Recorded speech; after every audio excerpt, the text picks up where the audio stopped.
Riverview Motel. A young guy that owned that, his parents were both killed in a plane accident, and he inherited it free and clear. What kind of accident? Airplane. Oh, airplane. Okay. And anyway, the insurance paid off the hotel. He owed nobody nothing, and he had this 15-unit motel. And he was a young guy. He was maybe 22, 23.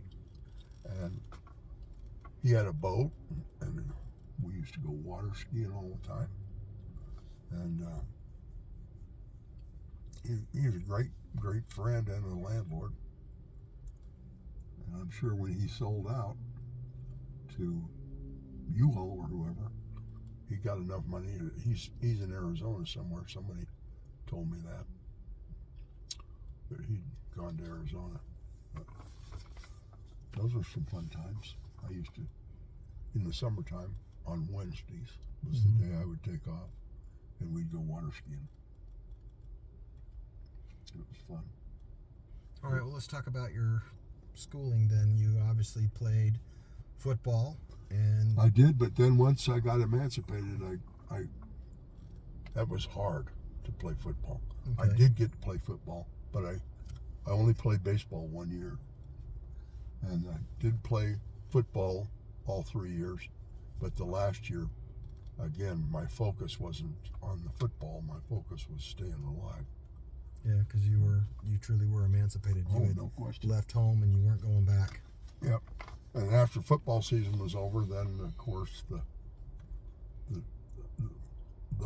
final blow was the school. They didn't know how to handle me either. I mean, being emancipated really created a lot of problems, and I guess it must have boiled over a little bit because I had this history teacher. He taught American problems. His name was Ray Briscoe. And one day when I went to Auto Tech, a guy named Sam Salisbury, when I got there, he said, "Man, do you hear about Rihanna?" That was my girlfriend you're talking about. No, what? He says, and then I started putting two and two together a little bit because I picked her up the day before school, and she'd been really, really upset, but she wouldn't tell me anything what was going on. So I didn't know. But now Sam Salisbury's firing me up, and she says, "Yeah, Briscoe made an example of her in class yesterday." I said, "What?" "Yeah," he said, "he put her up in front of the class and told the class that it was because of girls like her and her boyfriend that this world is going to get taken over by the communists and the world is going to end." And I snapped, and I left auto shop, and I went down to his history class, and I walked into his history class, what was going on, and got a hold of him by his tie and pulled him out into the hall and commenced to beat the crap out of him. And I had it in my head that you grabbed his tie first, yanked it down, and bounced his head off the desk. I did do that. That's at a different time, but it wasn't him. That was a guy from GMAC that I did that to. Oh, well, anyway, when you said grab the tie, I thought maybe he was sitting at his desk, you grabbed his tie, yanked him down, bounced his head off, and then drug him out into the hall where you were going to beat the crap out of him. Well, that was kind of the idea, but I didn't have to bounce him. He was standing up. And I just walked in there. He said, "What are you in here for?" And about then I got a hold of his tie and turned around. Started dragging him into the hall. Yep. And did you get any blows? Yeah. I got in two, and then Coach Cook tackled me, and Coach Thompson sat on me. And so one coach is the baseball coach, the other coach is the line coach, is the football coach. Yeah. And so they're the ones that can get you under control so that you don't murder this guy. Yeah. And when Kennington, who's the principal, finally shows up, he tells me, "Go home. We'll talk about this tomorrow. See you tomorrow. Come see me at first thing in the morning." Next thing, first thing in the morning, I go there, and in his office is him and Briscoe. And he says, can't have this. You can't be disrupted. I said, no. He was out of line. He has no right talking to her and belittling her like that. And there's that knight in shining armor type stuff we talked about before. That yeah, somebody doesn't treat a woman with respect, that's and a problem for me. Yep, you get all bent out of shape, and you're to the rescue. Yep, I've told that to zillions of employees. Do not do that around me. It's not going to end well. But anyway, so Briscoe says we'll let you back in school if you quit your job, sell your car, break up with Rihanna, and hit the books. And move back in with your parents, right? Yeah, move back. Yeah. And you can't do that. And my pride wouldn't let me do that. So from there I went to work, and I came down here. And the guy that was working down here with me that night was a guy by the name of Gary Lee. And he was a little older than me. And he was just finishing up his degree at the University of Utah in accounting. And I kind of dumped on Gary. And he says, hey, don't let it get to you. Listen. He says, same kind of thing happened to me. I got kicked out. I joined the Air Force. The Air Force helped me get my education. With the GI Bill, I got the money to get my college education. Anyway, so the next morning after I got off at 7, I went into Salt Lake City. I was on Tuesday, and I went into Salt Lake on 4 South and Main Street. And in that building that now, at that time it was the First Security Bank building, but now it's Washington something, Federal. But anyway, in that building were the offices for the Air Force. And I went there and I went in and talked to them, and they said, well, we can't. Our restrictions now for the Air Force is you have to be a high school graduate. We won't unless you're at least a high school graduate. I said, okay. And you were on target to be class of 65, right? Yep. So this is This is January 23rd, I think. Of 1965? 65. Because it's your senior year. Yep. And so for all intents and purposes, you've been expelled. Yep. And you're not willing to go back on their terms. No. 1965. Yep. And now here you are in the Air Force recruiting office, and he's saying, well, if it only had gotten your diploma, we could be talking right now. Yep. So I left there fairly discouraged, but across the hall was another office for the Navy. And I went over and I told the Navy, I said, this is what I want. I need to get my education. I'm telling what Gary told me.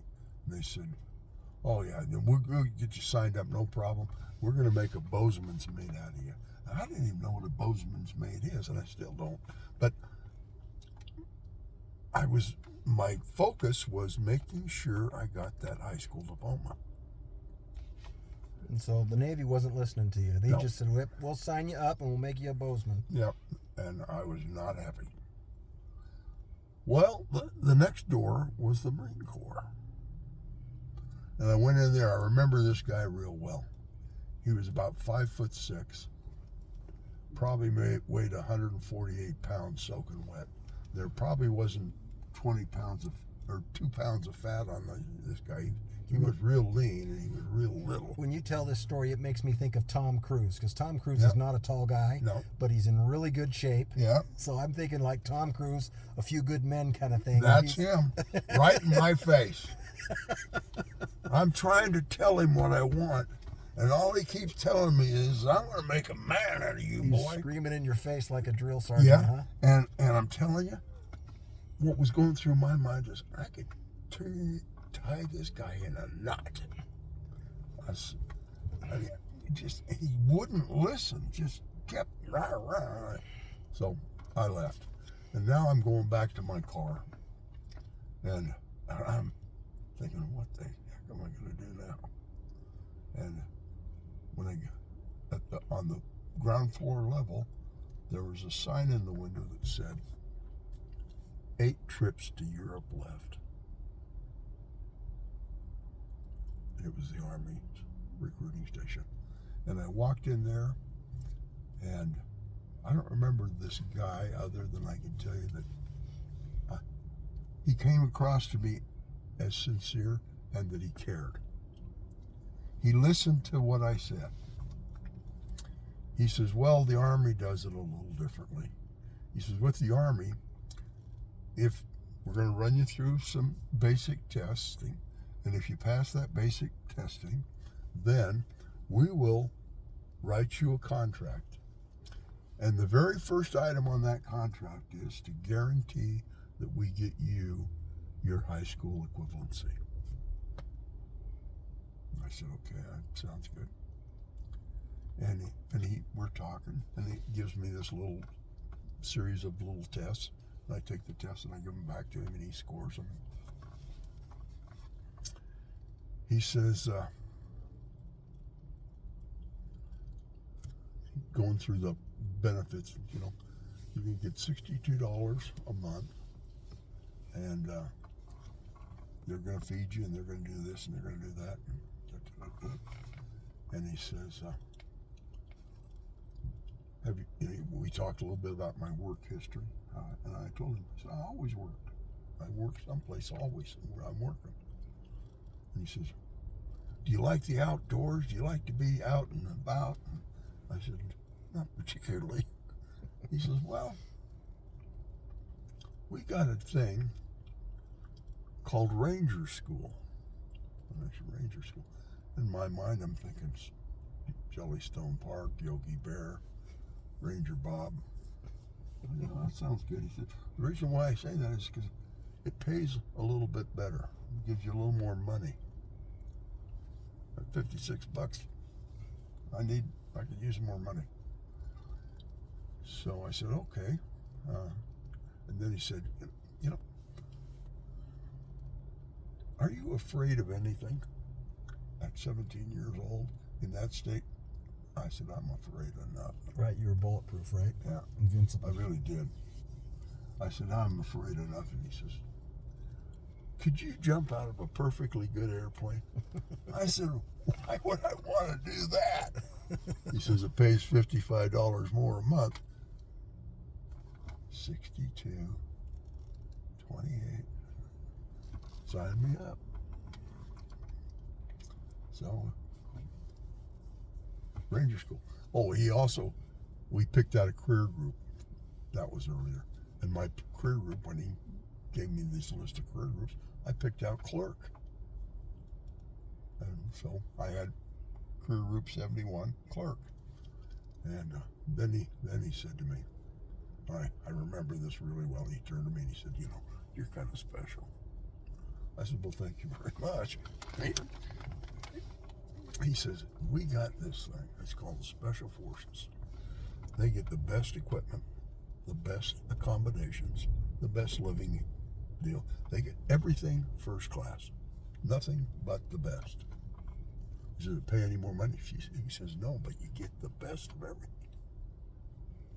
I said, oh, okay, sign me up. So Special Forces, Ranger, and Jump School. And Jump School. Airborne. It's airborne. Yep. So those are the different things that he signed you all up at 250 pounds of 17-year-old muscle. Yeah, I am in good shape. Basic training was a cakewalk for me. I skipped through that. But anyway, so then I'm thinking about this, and I say, oh, why don't you throw one of those trips to Europe too? European tour. That's on Tuesday. On Wednesday, I have to report to Fort Douglas up at the university. Go up there, and I'm going through induction. They have a whole bunch more tests. They do a complete physical. the end of the day, you're in a room with all these other guys, and they tell you to raise your hand, and you Get sworn in. sworn in. They hand me a ticket for the next day, Thursday, to go to Fort Leonard Wood, Missouri. And I went and got on the plane. And at the airport, there were a couple other guys going too. And we got on the plane. We flew over to Denver, and then from Denver to Kansas City. This is your first time on a plane? No, Okay. but close. But anyway, flew over to Kansas City. When we get to Kansas City,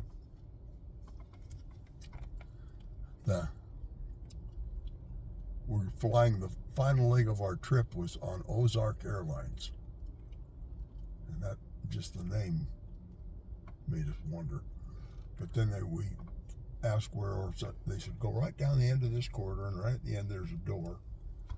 That's Ozark Airlines. So we go all the way down the end of the corridor, and sure enough, there's a door, but there's nothing that says Ozark Airlines. We knock on the door, open the door. Oh yeah, we're here. He rolls out this stand that says Ozark Airlines on it. He says, yeah, but we're not going to be boarding quite yet. He says, we're not expected the flight that you're going to take to Fort Leonard Wood until 5 o'clock. And this is about 1 o'clock. Okay. So we'll be back here at 5. And you don't have to worry about missing the plane because we don't need that plane to fly unless you're in it. Right? Okay. So we turn around, we start looking around. There's 3 or 4 of us together. And we see this little TWA hostess. She is just a cute little bug, about 5'2". And we said, hey, what do you do in Kansas City during the day that something we could do to burn up 3 or 4 hours? She says, I know exactly the thing. He said, you just go right out that door right there, get in a cab, tell them you want to go to the jewel house, the jewel box. Okay.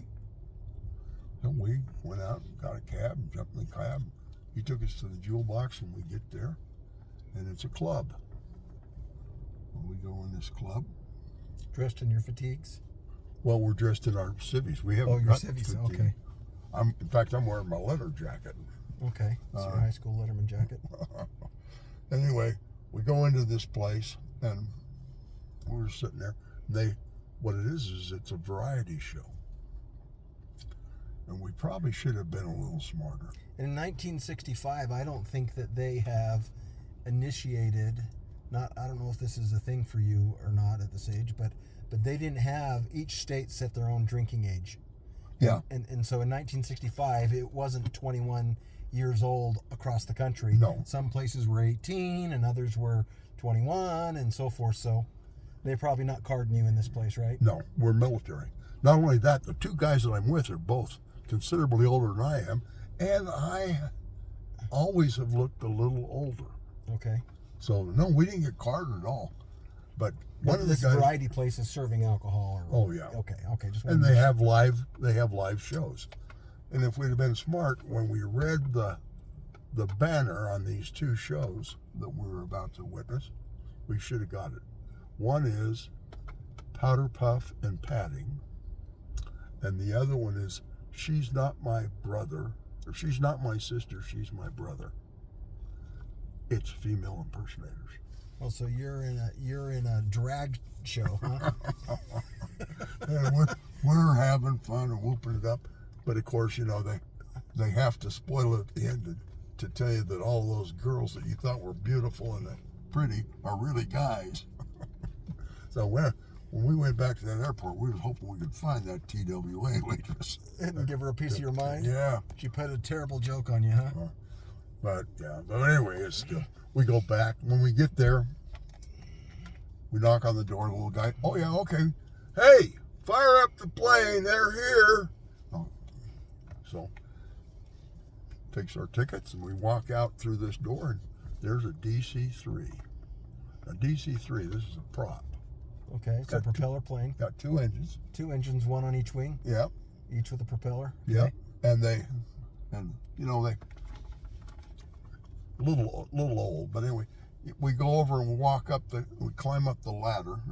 It's more of a ladder than. It's probably like the plane that you see at the end of Casablanca in the background. Where That's it.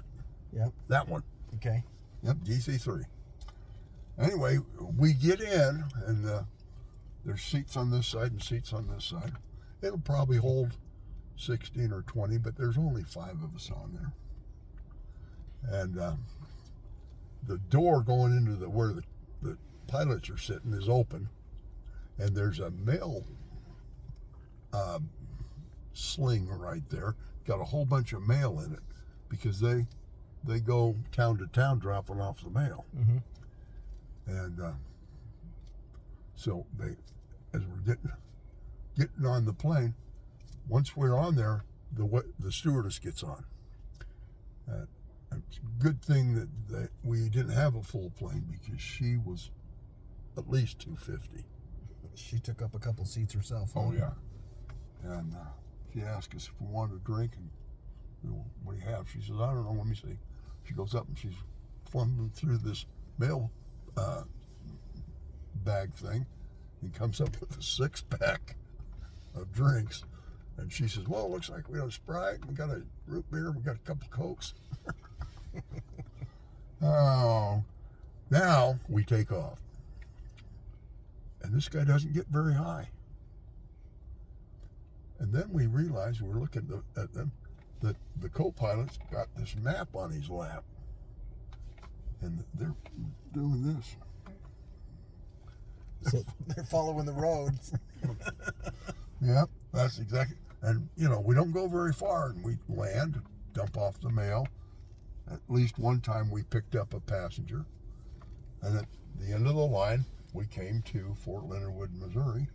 And when we got there, we all got off, and they had a truck there to pick us up, to take us to the induction. And we got in the back of that truck. And this is January 26th.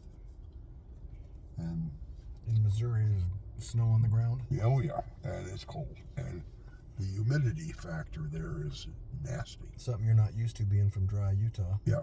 The sign over the gate said, if your son's in Korea, write to him. If he's in Leonard Wood, pray for him.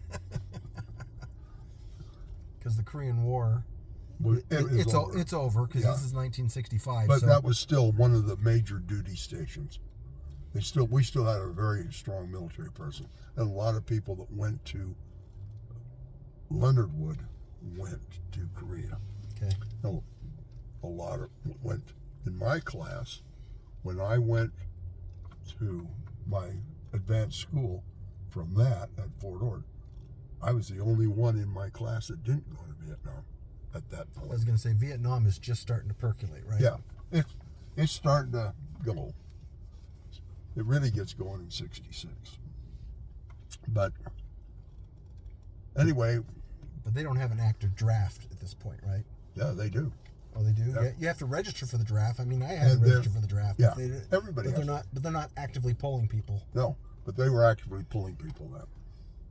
Oh, because Vietnam was starting to fire up, and so. And so you beat the draft by being there at 17. Yeah. By enlisting at 17, you avoided the possibility of a draft. Yeah. Okay, they take us over, and they issue us a pillow, a blanket. Anyway, that basic stuff to sleep. Anyway, then they take us over to our barracks, and they put us in these barracks. And these barracks, on the outside of the barracks is a big branding stamp that said condemned. And the date on it was 1949. So these barracks had been condemned all those years. These barracks are coal-fired. These barracks are single slat wood on the outside, no insulation whatsoever. There are gaps in between the boards. The planks. You can see outside when you're inside. Anyway, they take us in there, they assign us a bunk, and tell us that they'll see us in the morning at 5 a.m. 5 a.m. They route us out. They take us over. They feed us. Then they march us over, and we go through the process of getting all of our clothes and all of that stuff. We'll go through some more testing. We get a complete inoculation. And that, a quick story on that, there was a guy from Arkansas that was there, and he was obviously a real hick, but he had been drafted. And he kind of a different kind of guy, and he had talked with a real heavy Appalachian type accent, and he's in front of me in line, and when you go through the inoculation line, they have an inoculation gun that gives you numerous inoculations all in one shot, boom. And then they have another one on this side that hits your other shoulder, boom. And then they have you step forward, put your feet in the spots. There's 2 feet-shaped deals down there. Put your feet in and bend over. And they give you a heavy shot of penicillin. Well, this guy, he goes in there. The first shot, he goes, whoa. About that time, they hit him in the shoulder. Whoa. About that time, they told him to bend over, and he bends over. And they hit him with that needle, and he stands up, and he turns around, and he says, you stick me again, and my mom will come down here and whoop you. He was a funny guy. He was in my company, and he wanted to be able to drive a truck so bad.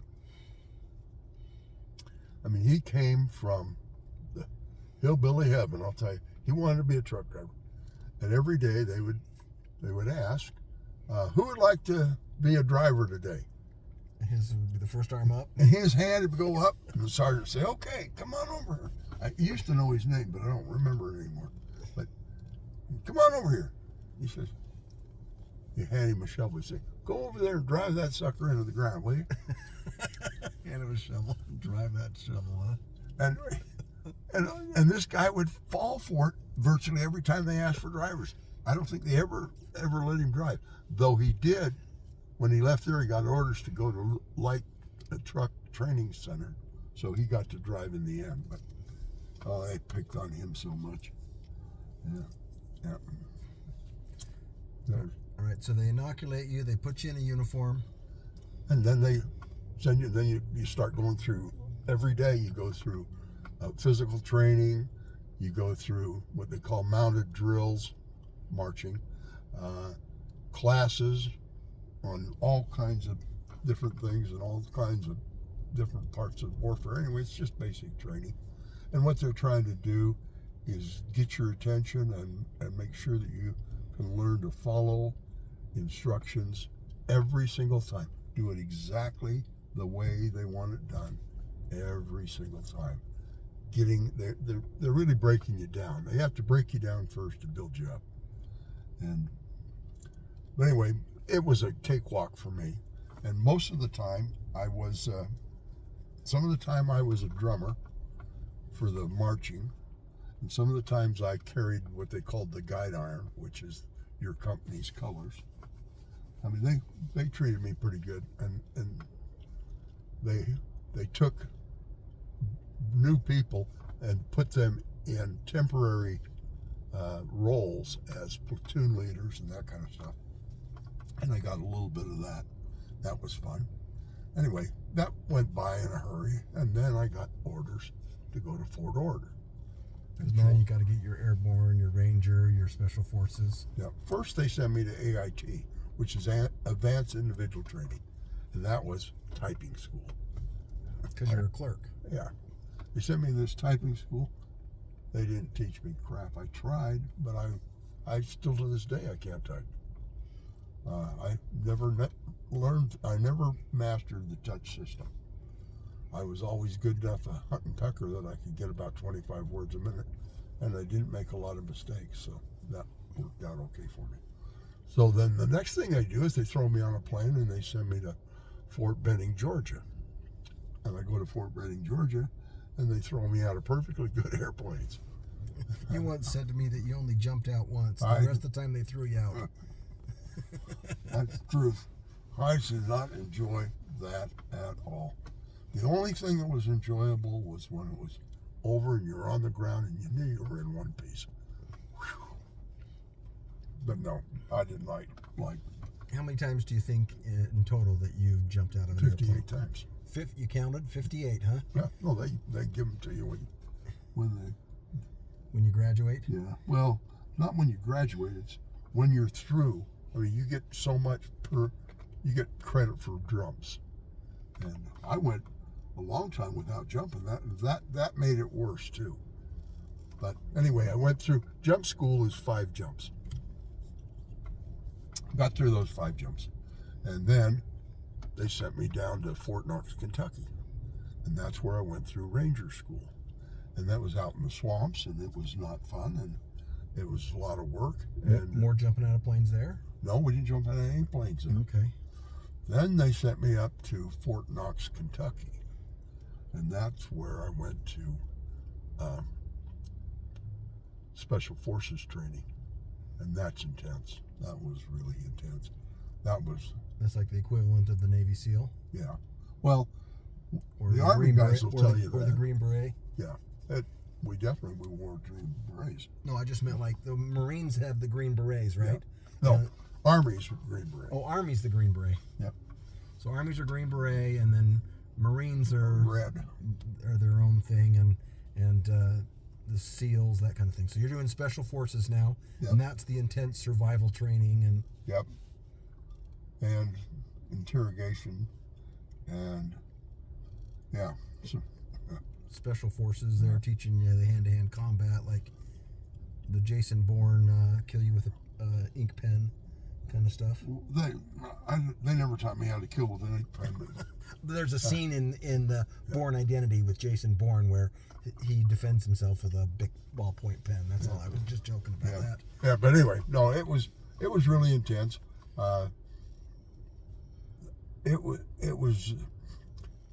It was a place where you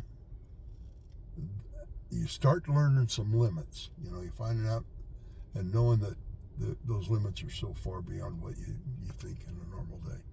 You can do things that you never thought you could do, and you just like hold your breath for 7 minutes. I can't do that. But things like that, jumping off the edge of a aircraft carrier into the ocean. Yeah, because the deck of an aircraft carrier to the bottom is what, 90 feet, 100 feet, At least 150 feet. Yep. So you have to learn how to jump off of something like that into the water without hurting yourself. Yep. That's cross your legs, hold your balls, and jump straight down. Yep. That's that swimming with all that gear on.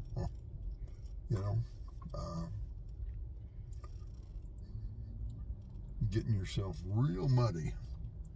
Boy, can you pick up a lot of weight with extra mud. But anyway, and then I got orders to go up to Brooklyn Naval Yard and get on a boat, the USS Rose, and take a boat ride to Germany to So what'd you learn out in Fort Ord? Because that one Fort Ord was clerk typist. Okay, so because the only reason I say that is that was the base that was close to us growing up, and you Sure. drove past it like every day Yep. while you were working at Love Chevrolet. So Yep. okay, so I'm just curious. So that was just a clerical thing out That's there. all it was. I went to class every day. And So you weren't training on the beach or anything like that, No, firing guns nothing. or anything like that. Mm-mm. So all of the different, learn how to take apart the rifles, put it back together, clean it. Your That was your basic training. uh-huh. You learned that I learned it with an M14. Special weapons in Special Forces, we learned to take a bunch of things apart and how to use them. The use of explosives and being able to disable a mind, but also be able to set up a mind so that it's usable. And the hand-to-hand combat at some point, Yep, right? yeah, Use a knife and Yep, it was mainly jiu-jitsu, And you went through that. You learned how to try to use your weight to move things around. In a fighting situation, if you can get leverage, you can really make a big difference. You learn those kind of skills. Okay, so now you're off to Germany. Yep. On a boat to Germany. Yep. When they get to Germany, well, let me tell you about the boat ride. There are decks and decks and decks, and these beds are 18 inches apart and stacked from the floor to the ceiling. And these are the racks where you sleep, huh? Yeah. Okay. They fold up like this, and they fold down. They're canvas. And then from this one to this one over here, there's 18 inches, and then an 18-inch bed on this side. So you've got this really narrow hallway. Yeah. And you have your duffel bag, which is everything you got in the world, and that goes under the bottom bunk for everybody that's in that rack. Mm-hmm. And that rack holds 5. And that's all that'll go under there, believe me. And that's where you sleep. Now, they call you for... Do you share that rack with people? So like your time to sleep is from No. this time to this time? No, you have your own rack, and that stays consistent. Okay. And there's 4,000 soldiers on this boat. Now there is some sections in the top that are for officers and officers' families and families that are traveling with their their senior people that Mm-hmm. have got families. They have the top, and it's pretty nice. It's kind of like a cruise ship. I was gonna say 4,000. That people on this boat. That sounds like that's closer to like an aircraft carrier or something. No, it's not. It's just real. It's more like a sardine can. But anyway, and there's 5 decks. And one of the things that I did, and I didn't even realize I did it, was I volunteered. I really didn't. But I volunteered. I got to be the locker room man. I got appointed. And I'm glad I did. Because my job on that boat was I had 200 mops. Mm-hmm. And twice a day, I would have to clean those 200 mops. I didn't mop with them. All I did was take care of them. But I started with 200 mops. And twice a day, I would take those mops to the fantail, the back of the boat. And there was a place where I could go back there, and I had a very big rope, and I'd tie them around these mops and make a big chain of them tied to this rope. And I'd throw them over the back of the boat. And just drag them for a while? Drag the mops, and then flop on the wake of the boat. And then I'd eventually pull them back in and put them away. But unfortunately, I wasn't really good at tying them knots, I guess, because every once in a while they'd back to, and all of a sudden one would break loose and get away from the rope, and it'd spiral up in the air like a fish flying up, and it was gone. So I finished with, still had almost 100 mops when I got to port. But it kept me busy doing those mops and washing those mops. I mean, most of the guys didn't have anything to do, so they just sat in their bunks, or some of them would be out in the stairwells playing cards, or up on the deck throwing up. A lot of people got sick, and I got woozy, but I never threw up. I kept it down. But that was not a fun 9 days. On the very first day, as we're leaving port, incoming to New York Harbor is the USS United States, which is a very large liner. And 2 days out at sea, it passes us going the other way. Just before we dock at the end of 9 days, it's coming this way. it's already made. A trip and a half while we're out there bouncing around. They would take the mess rooms and they would turn them into movie theaters, and they showed movies. One of the movies they showed was called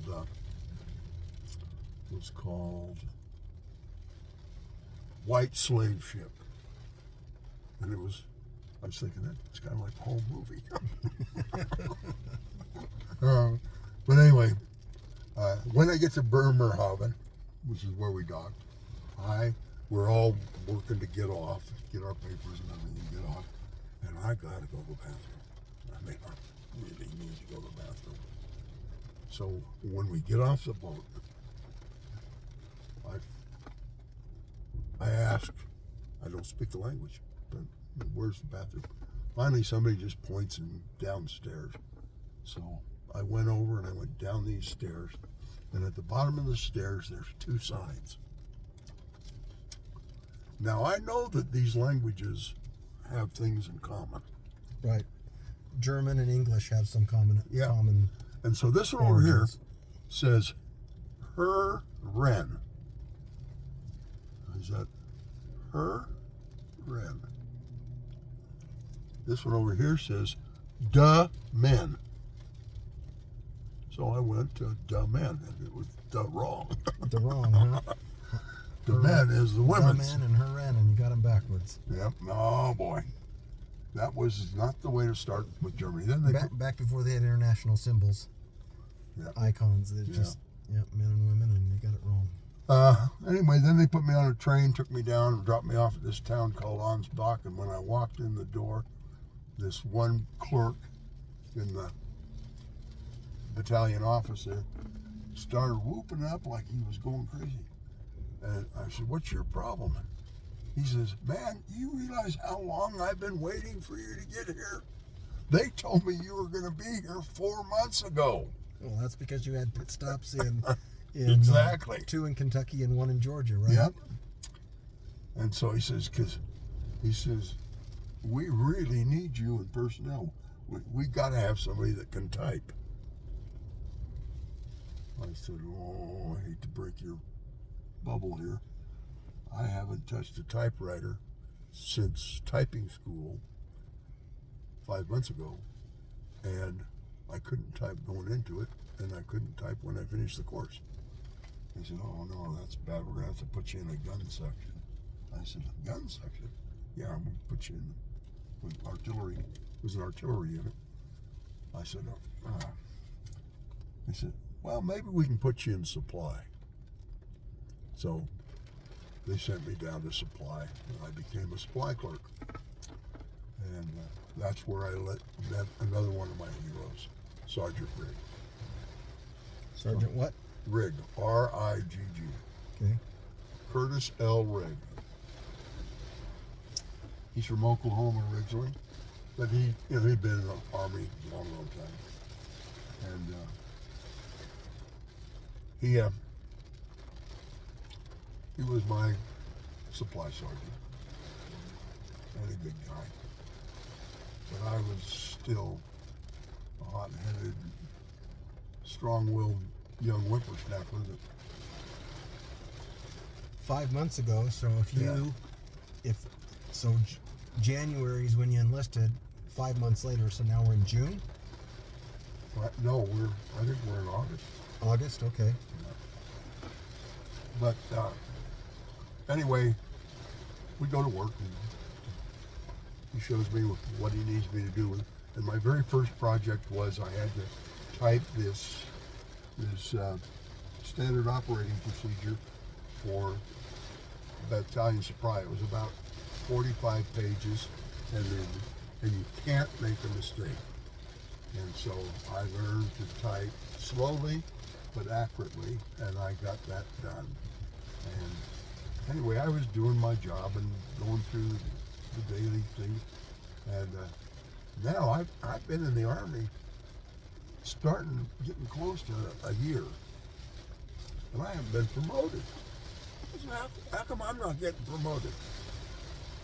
And Sergeant Rigg says, "Well, the reason why you're not getting promoted is you're not applying yourself." You know, if you'd apply yourself just 15 minutes a day, every single day, to being a better soldier, in no time, you'll be the best soldier in the army. And I said, well, I want to do that. Well, trust me. He says, so then I said to him, I said, well, I'll tell you what, if you let me off 15 minutes early every day, I'll apply those 15 minutes to becoming a better soldier.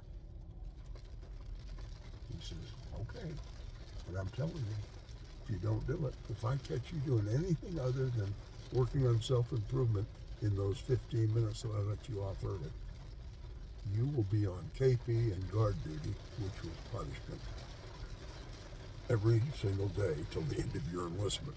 And I said, okay. So I took that really to heart, and I really applied on it, and I really worked hard on it. And he was right. It didn't take long, and I was sharper, brighter, knew what was going on, knew my job, did my job. Shoes polished, belt buckles polished, And one of the things, pants pressed, yep, better posture, everything. personal grooming, whatever it was. Absolutely. And there was one of the things that you had to do when you were a younger troop was guard duty.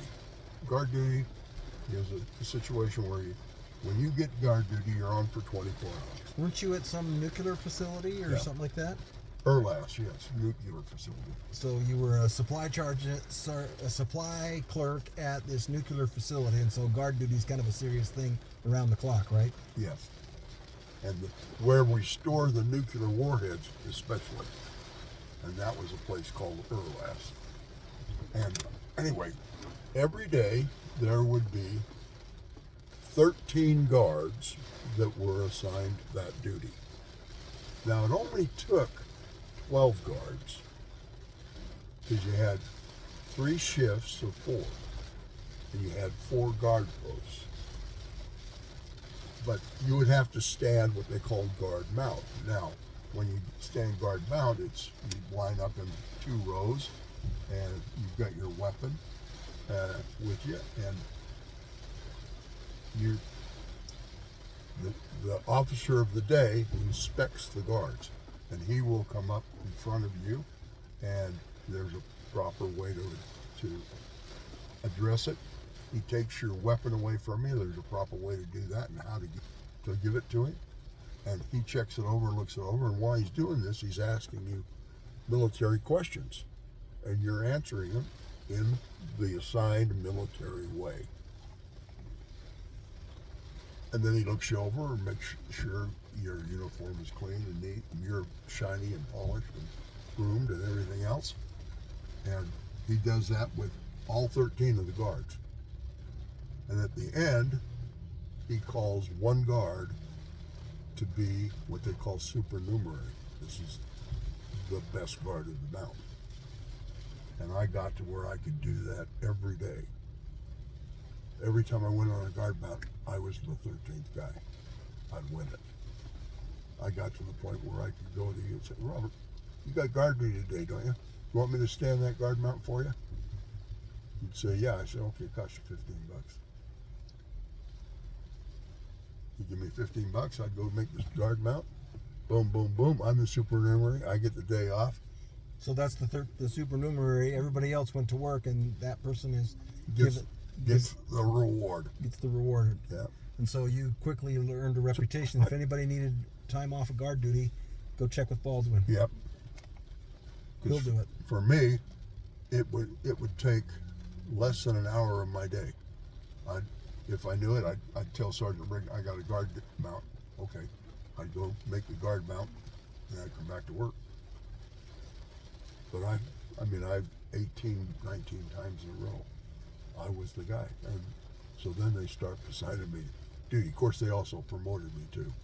But then the big thing that really changed my world is I got promoted to an E4, and that was nice. And I got more responsibility in my job. But then Vietnam now is really starting to crank up. And they don't have adequate military personnel in Vietnam in leadership positions. So they levy from our unit a certain amount of our leaders to go to Vietnam. They're robbing from Peter to pay Paul. Exactly. Okay. Well, when that happens, one of the people they rob is Curtis L. Rigg. He goes to Vietnam. And all of a sudden, I'm an E4 in an E7 job because I'm the ranking guy in S4. In that supply Yep. area. Okay. Yep. And then the Army, in their infinite wisdom, decide to send a ACMI inspector. This is from the Inspector General of the Army. They come around and they inspect you every once in a while. It was our turn. Basically doing an audit of your supplies. Major.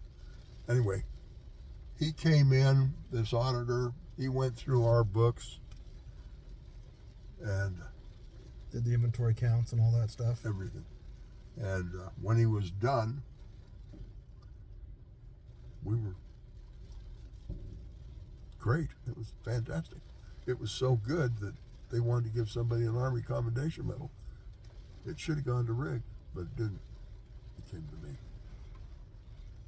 And they gave it to me because I was an acting supply sergeant. And when that happened, So you weren't actually sergeant, you were just acting supply sergeant because I was the taken- highest ranking guy there because the other guys were gone. Yeah.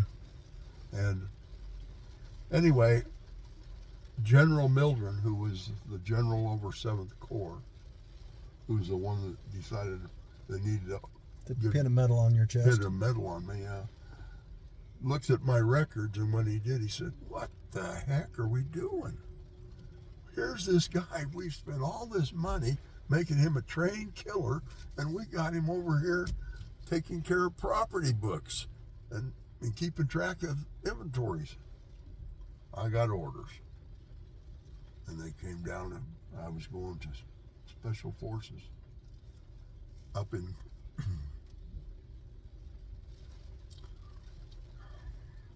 Mainz, Germany. And I went up there, and I got put on a team, and most of those teams, they move around. You have a lot of time that you're just training. But when they call you to go, you go. And you get shipped around a lot. And you do get the best of everything. They treat you really good, and they really look after you. But you deserve it, in my opinion. I mean, I saw with those guys, I went on 2 real major missions that I don't know. I'm going to try to talk to you about those. But I mean, one of them's easy. It was a fun one, but the other one's tough. Here, we're gonna stop.